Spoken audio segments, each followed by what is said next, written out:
Good evening, students. Welcome to Bajirao IAS Academy, the Hindu news analysis. In this session, we are going to discuss all important and most relevant articles which are covered in different newspapers. And today is 27th June 2024, and we will start the session by answering yesterday given practice question for prelims exam. So yesterday I have given one practice question. This is with respect to critical minerals designation by the government of India. We all knew that these critical minerals are very important for India's resilience, especially the supply chain resilience, and further enhance our manufacturing capabilities. These critical minerals play actually a very important role. So in this context, the question is, consider the following critical minerals. So the minerals are titanium, tin, vanadium, silicon, zirconium and cadmium. And how many of the above minerals are listed as critical minerals by the government of India? Now before we answer this question, let's look into the explanation and then we'll proceed and we'll try to answer this question. What are these critical minerals?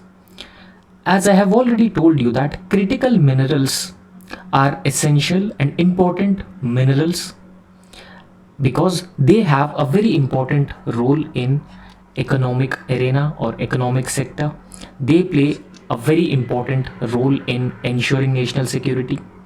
And these critical minerals are often used by high-tech industries and even renewable energy technologies. And if we wanted to achieve our goals with respect to renewable energy, we need to have a stable supply of these critical minerals.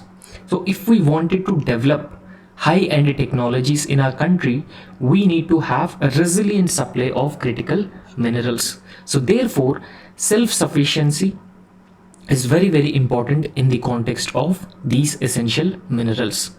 And in fact, when we talk about some characteristic features of these critical minerals, so these are a very rare minerals.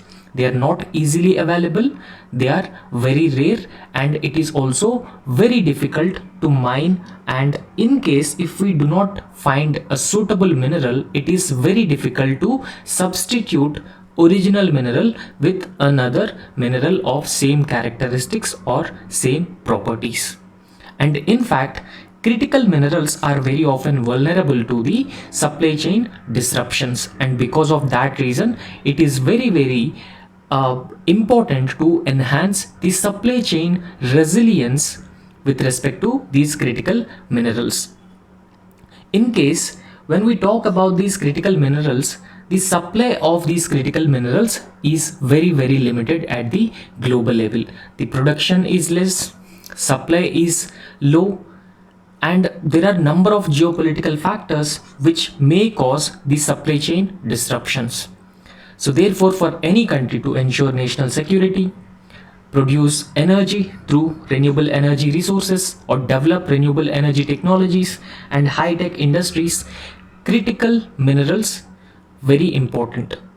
However, here I have given a list of critical minerals designated by the government of India as important minerals. So those minerals are antimony, beryllium, bismuth, cobalt, copper, gallium, germanium, graphite, hafnium, indium, lithium, molybdenum, niobium, nickel, PGE, phosphorus, potash, REE, rhenium, silicon, strontium, tantalum, tellurium, tin, titanium, tungsten, vanadium, zirconium, selenium, cadmium, and all these minerals are important critical minerals for India.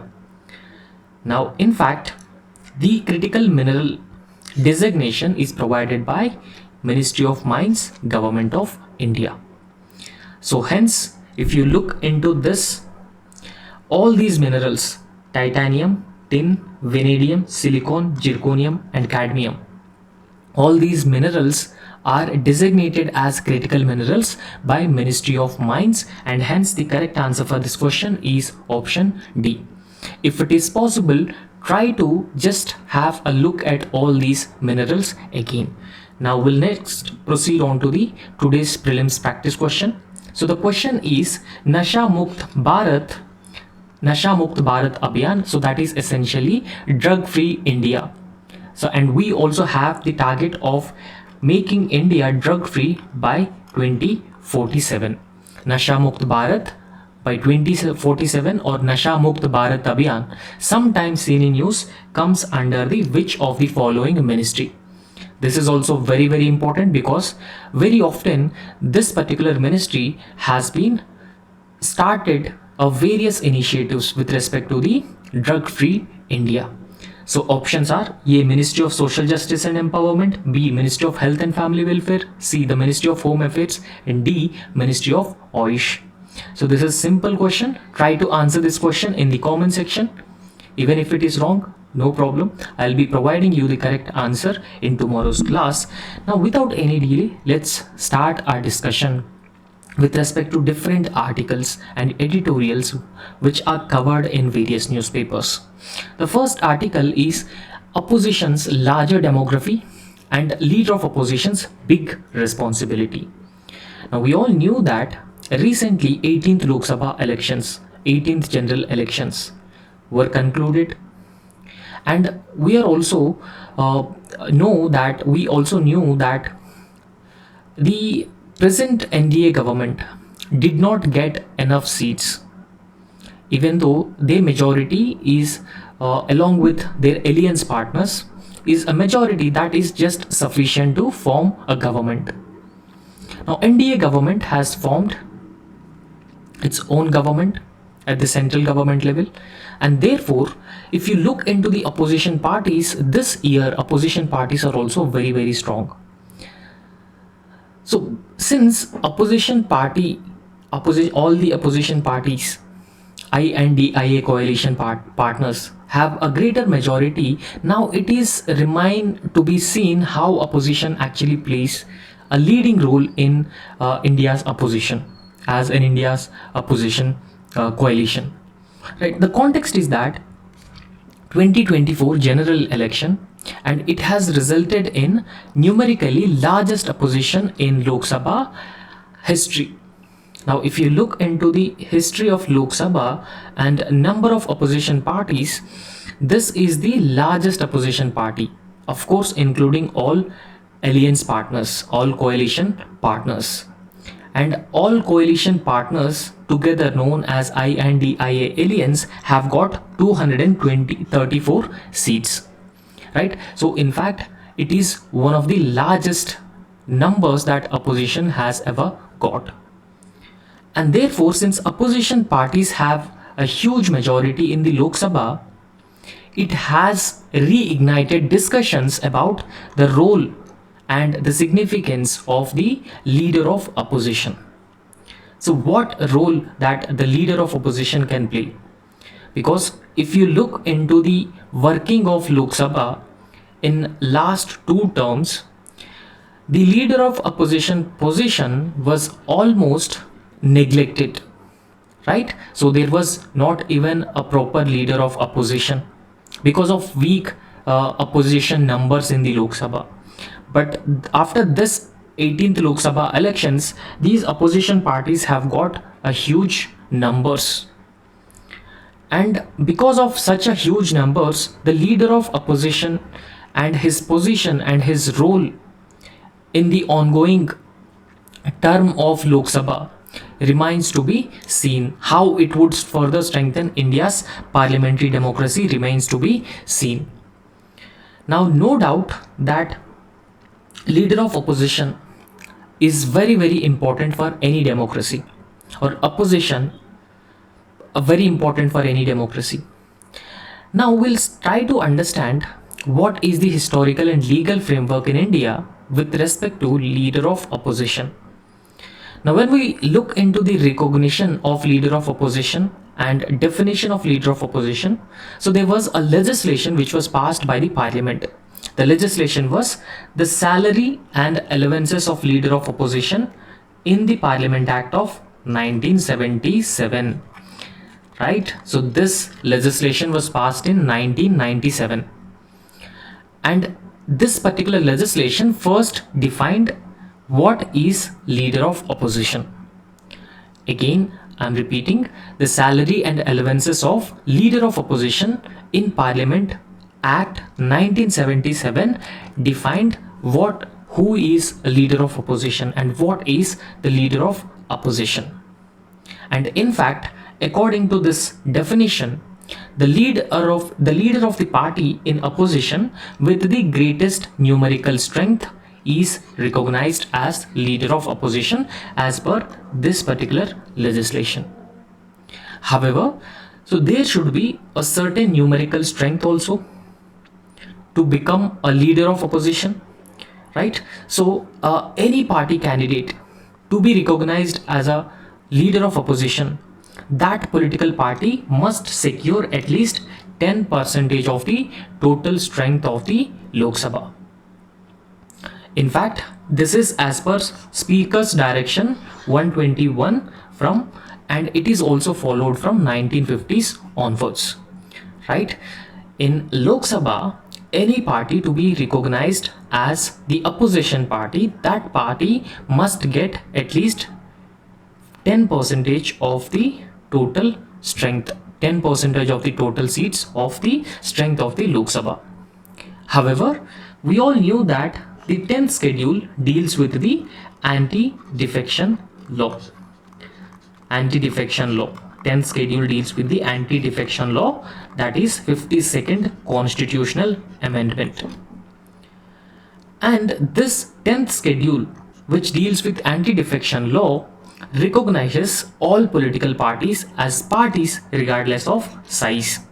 Now, it has recognized all political parties as parties irrespective of size. For example, imagine that one political party has got 1% seats of the total strength of the Lok Sabha. Even then also it will be recognized as a political party. And this particular recognition that is being given to the political parties by the 10th schedule has made the earlier categorization of parties and groups less relevant now because of the 10th schedule. However, there is a significance for the leader of opposition, and it is also not free from challenges, right? Because leader of opposition is very significant because one thing is that it especially strengthens democracy, and along with strengthening democracy, they uphold or they can uphold parliamentary, they can uphold the parliamentary control over executive. This is very, very important. Parliamentary control over executive is very, very important. Now, whenever the executive or the government has the greatest numbers in the parliament and opposition parties are reduced to a minority, then it will be difficult to hold executive accountable to the parliament. But leader of opposition plays a very important role in holding the parliamentary control of executive, or they can uphold the parliamentary control of executive, and in fact they can constructively criticize government policies, constructive criticism of government policies, and they can also play a very important role in further enriching and enhancing parliamentary debates, Now, if you look into the recent last two parliamentary or last two Lok Sabha terms, the number of bills which are referred to the parliamentary committees for scrutiny has been significantly declining. Now, in this case, leader of opposition can actually persuade the speaker to refer more bills introduced by the government to standing committees of the parliament, and that is where parliament can ensure accountability of the executive. So for all these purposes, leader of opposition is very important, and because of that reason, in order to further strengthen parliamentary democracy in our country, leader of opposition's role is very important, and we cannot neglect such a role. Now, in fact, like in Britain, in India also, we follow a Westminster tradition. And in fact, as per this Westminster tradition, leader of opposition is considered as prime minister in waiting, right? So he is the prime minister in waiting and forms a shadow cabinet. And in fact, in India, there is no concept of shadow cabinet, but in the Westminster tradition, leader of opposition is considered as prime minister in waiting. It is also known as the shadow cabinet, and this particular shadow cabinet regularly scrutinizes government policies, the bills that the government introduces in the parliament.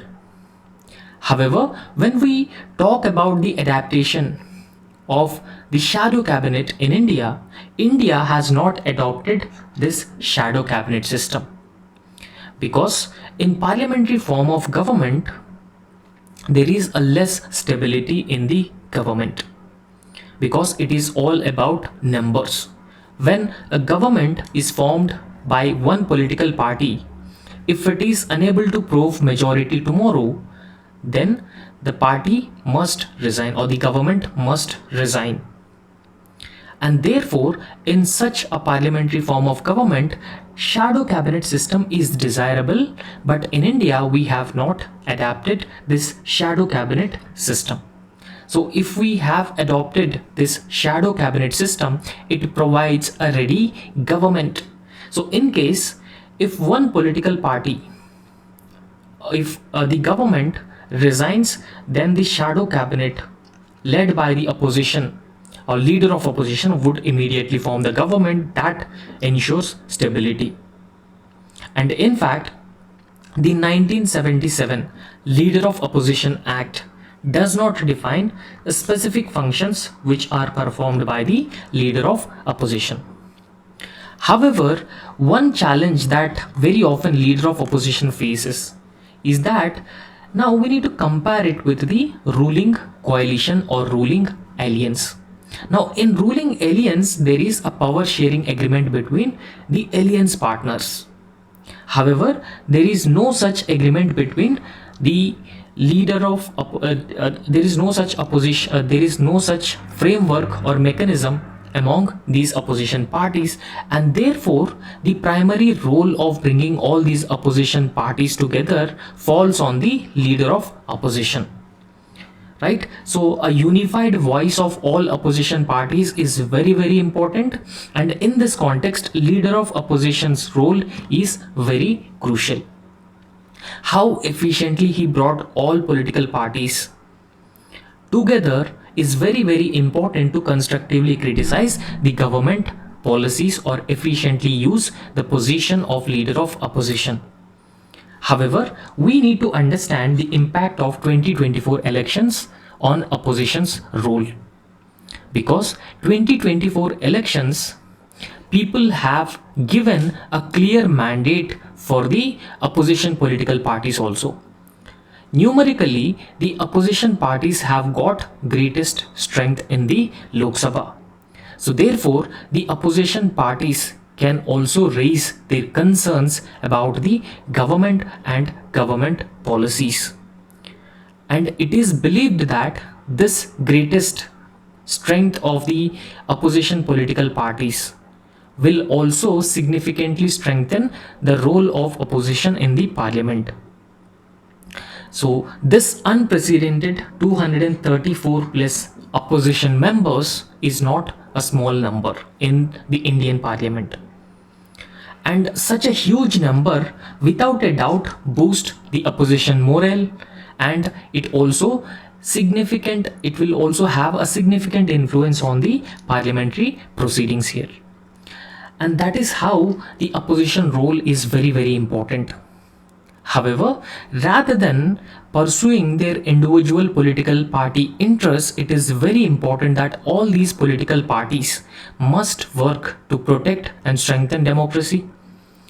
And they should also work for the larger public interest and the national interest rather than the individual political party interest.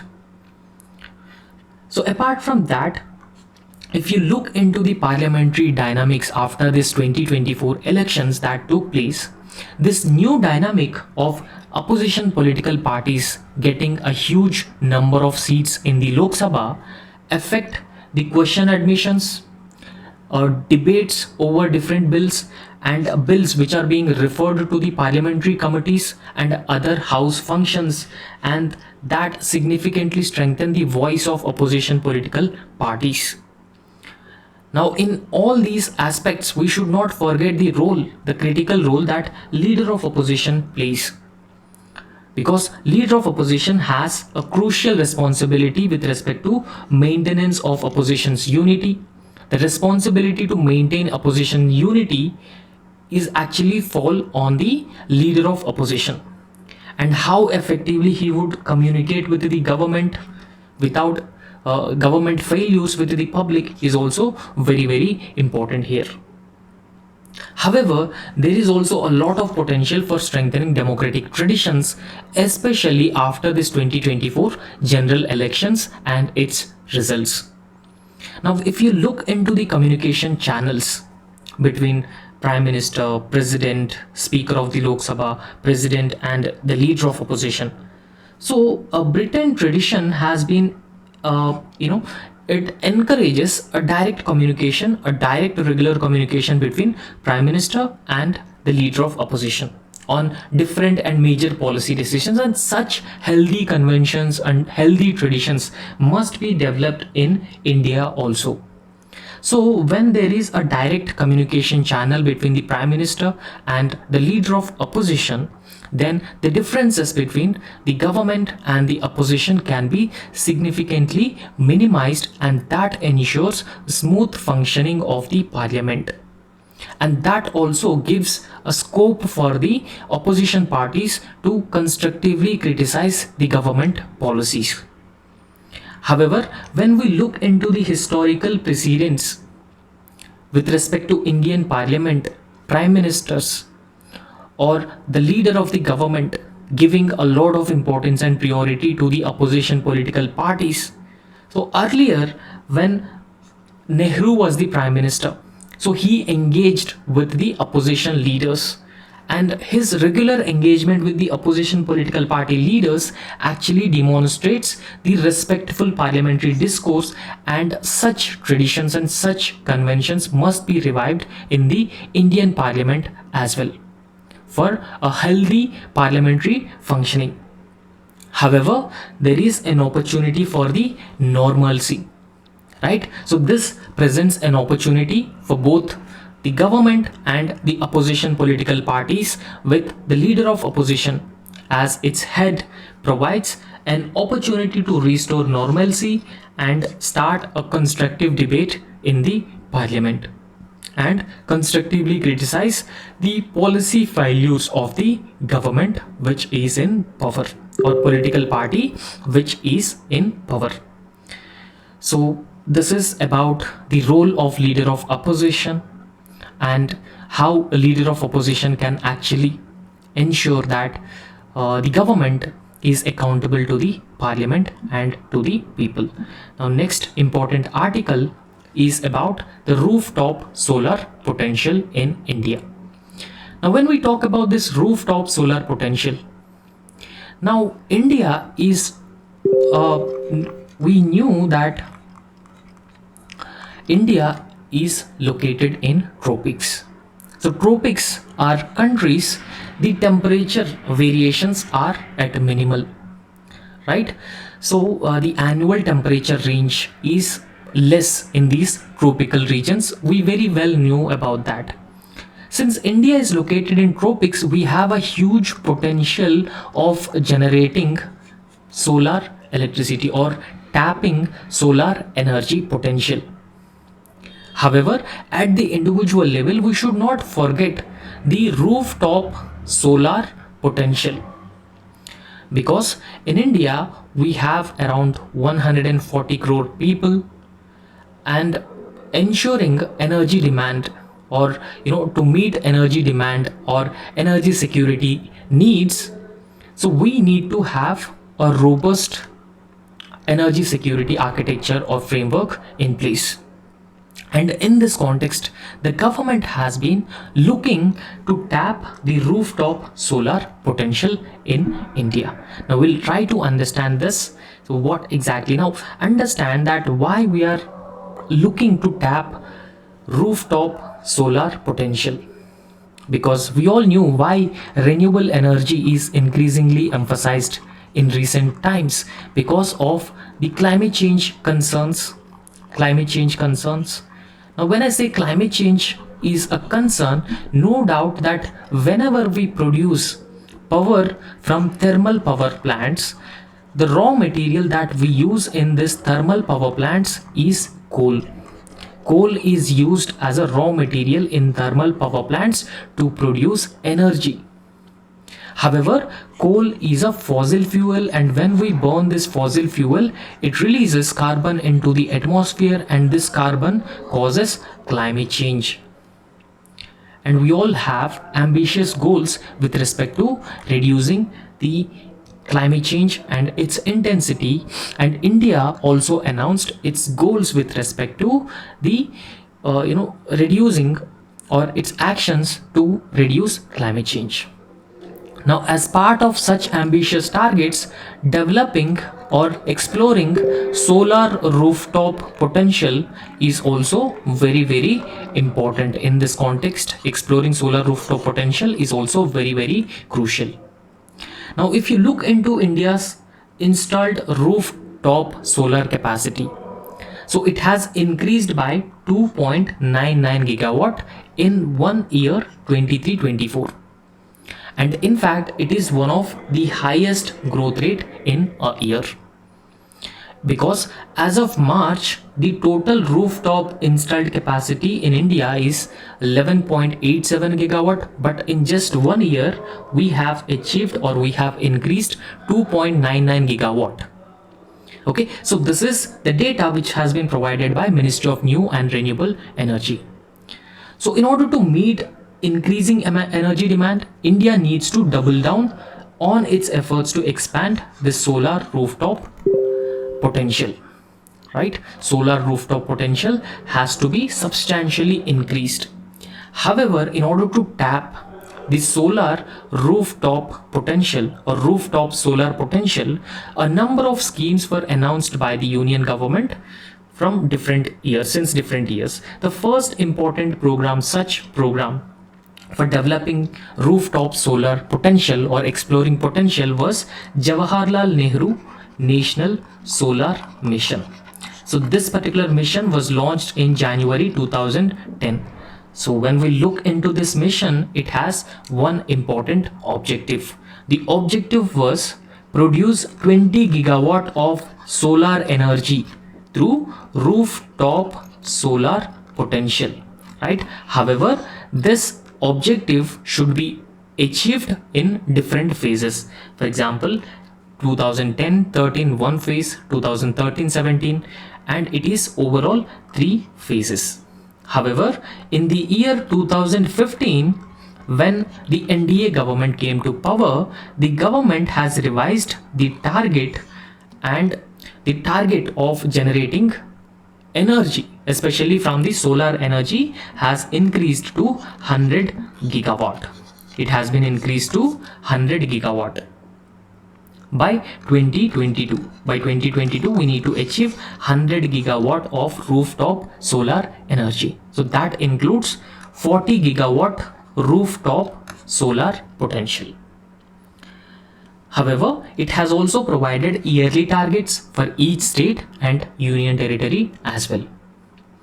Now when you look into this particular target, In December 2022, so India has installed total rooftop solar power capacity of 7.5 gigawatt. The total capacity is 7.5 gigawatt, and it has further extended the deadline to 40 gigawatt target by 2026, and it is one of the significant achievement for us, because we have been moving at a rapid scale with respect to the rooftop solar installation and exploring existing potential.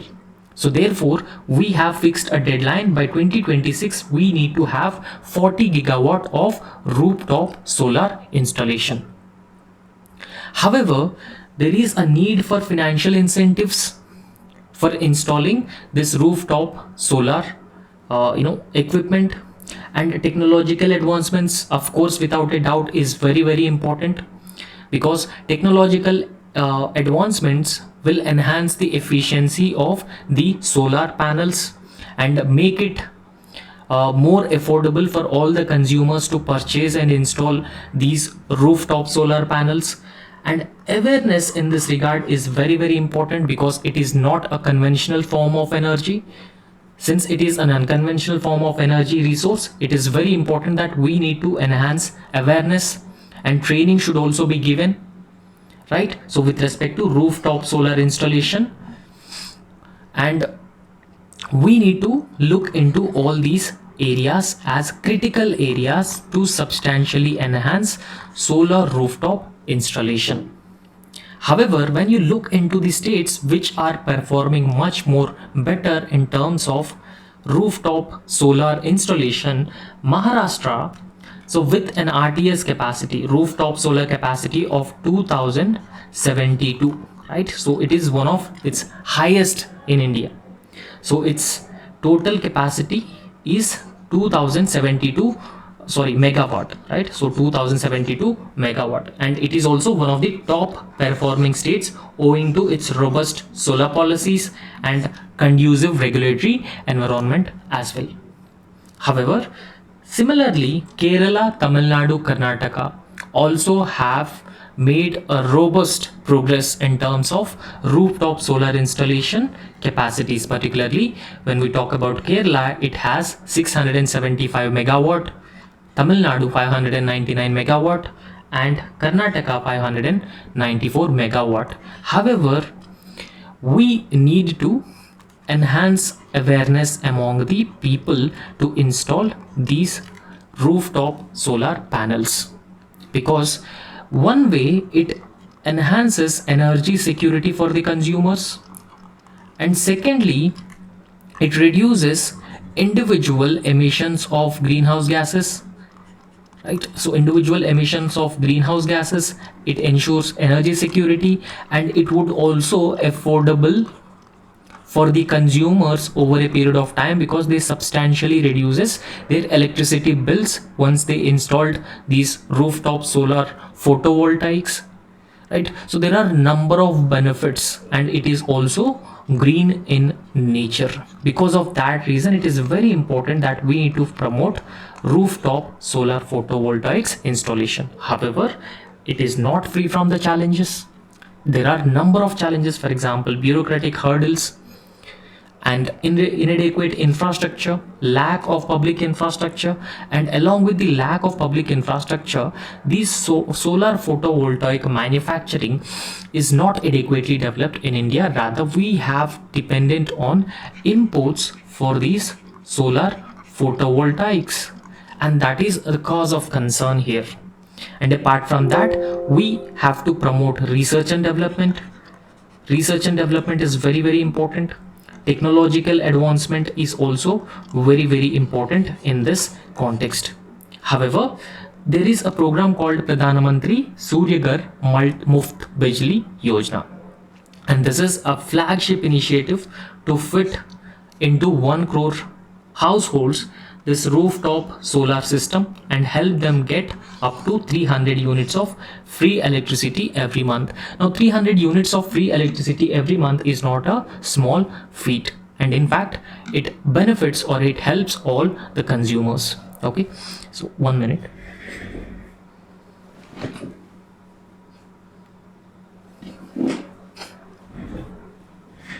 Yes, thank you.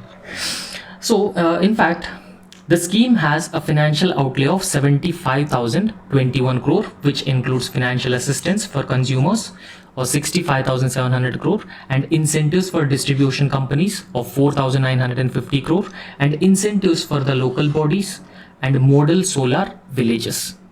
Right, so number of incentives are being provided for developing the solar photovoltaics, and apart from that, the scheme also encourages adoption of advanced solar technologies, energy storage solutions, and smart grid infrastructure.